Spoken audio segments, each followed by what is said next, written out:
My struggle with weight has always been a constant shadow in my life, touching every part of who I was. Even as a little girl, I felt different. I was bigger than my classmates, the one who never quite fit in, physically or emotionally. I remember being picked last in gym class, tugging at clothes that were too tight, and watching other kids laugh as I struggled to keep up. At first, the teasing was small, things I told myself didn't matter. But as I grew older, those remarks sharpened and their impact grew heavier. Middle school was brutal. That's when I first became painfully aware of every curve, every pound on my body. Kids called me names like elephant and jelly rolls, and their laughter echoed through my days. Lunch became my most dreaded time. I could feel eyes on me every time I took a bite. Some kids would stare at my tray and whisper just loud enough for me to hear. I tried to act like I didn't notice, but inside it was crushing. I threw myself into my studies, convincing myself that if I just kept my head down and worked hard, things would get better. High school would be different, I told myself.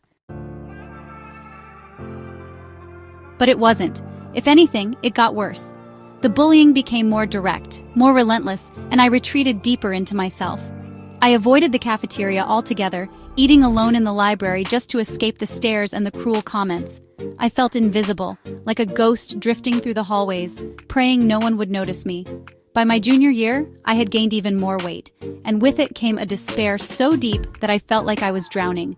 I tried everything, fad diets, exercise plans, but nothing worked. Each failure made me feel even more hopeless, like I was trapped in a body that betrayed me at every turn. The isolation was suffocating. My few friends drifted away, embarrassed to be seen with me or too wrapped up in their own lives to notice how much I was hurting. By senior year, I felt completely alone. And then came the day that shattered me. I was sitting by myself in the cafeteria, eating a sandwich, when a group of popular kids walked by. Sarah, the queen bee of the school, stopped in front of my table with a fake, syrupy smile. "Look, everyone," she announced loudly, "it's the cafeteria's bottomless pit." Laughter erupted around her, and I felt my cheeks burn. Then, as if that wasn't enough, she added, "I'm surprised they even let you buy food here. Aren't you supposed to be on a diet?" The laughter grew louder. One of the boys pulled out his phone and started recording, taunting me to wave like I was some kind of spectacle. I sat there frozen, trying to will myself invisible. But the tears came anyway, hot and unstoppable. I grabbed my things and ran out of the cafeteria, their laughter still ringing in my ears. That night I cried myself to sleep, the shame and pain too much to bear. I felt broken, defeated, and utterly lost. I started skipping school after that. I couldn't face the whispers, the stares, the endless humiliation. I thought about quitting entirely. What was the point? I couldn't see a future for myself, not when I hated my body, my life, myself. Then, one night, something changed. I was scrolling through social media, lost in a fog of despair, when I stumbled across a post from an old friend.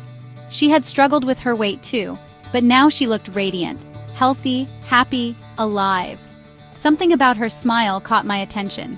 I messaged her, desperate to know how she had managed to turn her life around. Her response surprised me.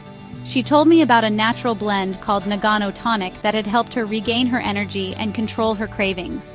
She explained that it wasn't a magic fix, but a tool that gave her the boost she needed to start making real changes. I was skeptical. How could something so simple make a difference? But I was also desperate. I had nothing left to lose, so I decided to try it. At first, I barely noticed a difference.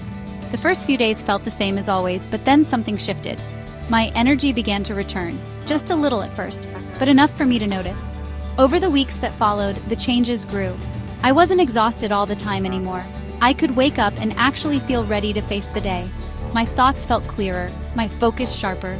It was like a fog I hadn't even realized I was living in had finally lifted. Slowly but surely, I began to lose weight, not from extreme dieting or punishing workouts, but from making better choices that felt natural. For the first time in my life, I didn't feel controlled by my cravings. I started walking around the neighborhood, then jogging, then even joining a gym. Each step felt like a triumph, proof that I was stronger than I ever knew. As the pounds melted away, so did the shame and self-loathing I'd carried for so long.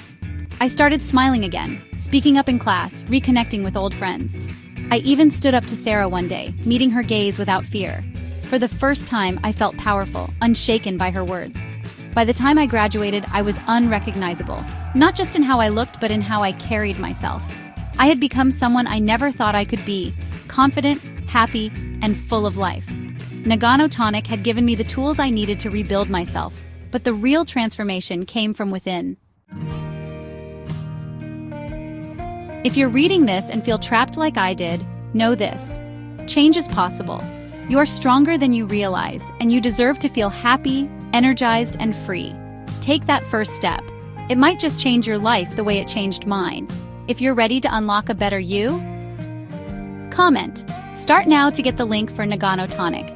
Don't wait to start your own transformation and experience the energy, confidence, and focus you deserve. Make every day count as your journey starts now to peak and thrive. Don't forget to like and subscribe.